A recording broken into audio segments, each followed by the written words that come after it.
retrouver avec un nouveau tuto pour la box de mars 2024 pour la marque Keyscrap pour laquelle je suis invitée créative. On va réaliser ensemble une page en suivant le défi sketch du Culture Scrapbooking numéro 13. Donc pour ça, il faudra vous référer à la page 26 du magazine. Et en attendant, je vous fais donc le petit tuto vidéo. On y va. Donc sur notre défi sketch, on voit déjà plusieurs éléments. On voit une pellicule photo, on voit une photo plus ou moins à un tiers de la page gauche. Il y a un titre qui vient se superposer à cette photo. Ensuite, on a un petit amas végétal à droite et une grande bordure de découpe sur la gauche. Enfin, nous avons un petit texte au-dessus de la photo et un petit texte en dessous de notre pellicule que nous sommes en train de... Enfin, notre pellicule photo, pardon. Moi, le texte, j'ai décidé d'utiliser les lettres fournies dans votre kit.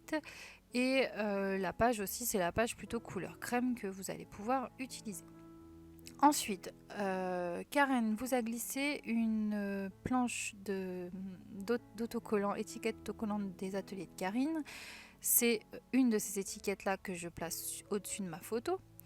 Ensuite, pour réaliser la bande de gauche, vous allez voir, j'ai pas fait grand chose de compliqué. J'ai pris la planche feuillage de Keyscrap. Donc Karine a sorti une planche de tampon avec des feuillages. J'en ai fait toute une ribambelle pour l'album. Il m'en restait un petit paquet. Et donc là, on utilise nos chutes parce qu'on ne jette rien. Moi, dans mes chutes, il y avait largement de quoi faire ma bande de gauche et de quoi faire mon petit amas à droite de petits végétaux. Donc là, je vous laisse regarder. Les fleurs sont des fleurs de Scrap Touch. Malheureusement, c'est une marque qui disparaît en ce moment. Mais ça n'empêche pas de continuer à utiliser ces magnifiques designs. Donc maintenant qu'on sait à peu près tous les petits éléments qu'on va placer, moi j'avais très envie en fait de rajouter de la couleur et de la texture à notre fond de page. Et pour ça, vous avez commencé à avoir l'habitude. Ça fait quand même, je crois, 3 ans maintenant qu'on travaille ensemble avec Keyscrap. Et en règle générale, j'utilise toujours les mêmes techniques parce que c'est des techniques qui fonctionnent, des techniques qui sont faciles pour vous et qui ont toujours un petit effet. Donc là, avec la Vintage Photo, la Distress Vintage Photo, sur un petit plastique, je suis venue déposer de l'encre, j'ai pulvérisé de l'eau et je suis venue prélever et mettre sur ma page. Ensuite, j'ai pris un masque de la marque Studio Light et avec une petite brosse et toujours la même couleur, donc Vintage Photo, je suis venue rajouter des petits tâches. En tout cas, je suis venue appliquer quelques motifs de notre pochoir pour donner un petit peu de profondeur à ce fond de page et également des, comment dirais-je, des motifs différents de ces petites tâches. Là, comme vous pouvez le voir, je suis en train de placer tous les petits éléments que nous avons préparés en amont. Moi, je voulais que ça soit bien à gauche, un tiers gauche. Dessous, on a bien notre pellicule photo. Alors la petite gomme là, c'est parce que j'ai trop mis de colle et donc c'est une gomme qui permet de retirer l'excédent de colle. J'utilise la colle Scotch verte, donc la colle qui n'est pas à base d'eau. C'est celle avec le bouchon bleu qui est à base d'eau et celle-ci c'est pas possible pour le scrap puisque ça mouille trop votre papier et ça fait des choses pas très jolies.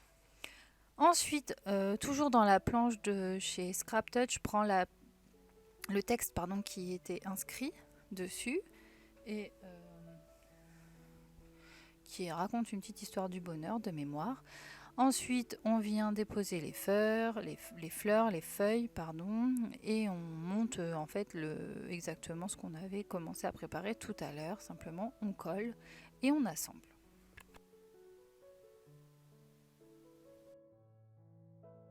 Là, j'ai terminé donc de faire la partie droite de notre page où j'ai rajouté le texte Amour fraternel découpé dans les étiquettes de chez Keyscrap. Je m'attaque à la partie gauche de ma page avec cette frise florale, feuillage même plutôt je dirais pour mon cas, qui va être composée de nos restes de mini-album. Donc, je vous conseille donc avant de faire cette page d'aller faire un petit tour sur le mini-album, d'aller voir ce que je vous ai proposé et ensuite comme ça vous allez pouvoir répondre à ce sketch. Je ne sais pas, je pense que si, puisque c'est le 2 avril que la Culture Scrapbooking ferme les participations au concours. Donc, eh ben, j'ai envie de vous dire, lancez-vous, faites cette page et proposez-la à l'équipe du magazine pour que votre création peut-être fasse partie des grands gagnants. Moi, j'ai envoyé la mienne également parce que je trouvais que c'était sympa à la fois de vous proposer quelque chose de joli, en tout cas moi j'aime bien, et d'utile, qui puisse peut-être vous faire gagner un bon d'achat de 50 € sur une marque qui est utilisée en plus pour cette box de chez Keyscrap puisque c'est du Lorelei Design. Donc je vous laisse avec la fin de la petite vidéo. Vous voyez, j'ai pas trop accéléré, je vous laisse pas mal de petites choses. On sera sur une vidéo d'un peu plus de 5 minutes. Alors franchement, ça se regarde assez rapidement. Pardon. Et puis on se retrouve tout de suite pour se dire au revoir.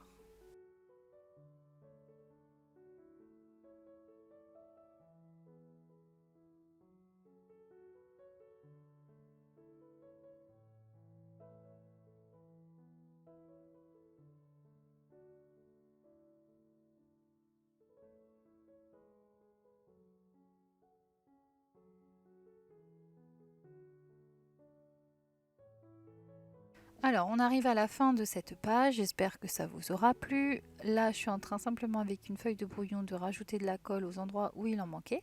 Et il en manquait, ça c'est sûr. J'espère que vous aurez passé un bon moment avec moi. N'hésitez pas à me montrer la petite page que vous aurez réalisée. Je vous dis donc à très bientôt pour le tuto suivant. Et puis, scrapez bien, prenez soin de vous et on se retrouve donc très vite pour la suite des aventures. Bye bye!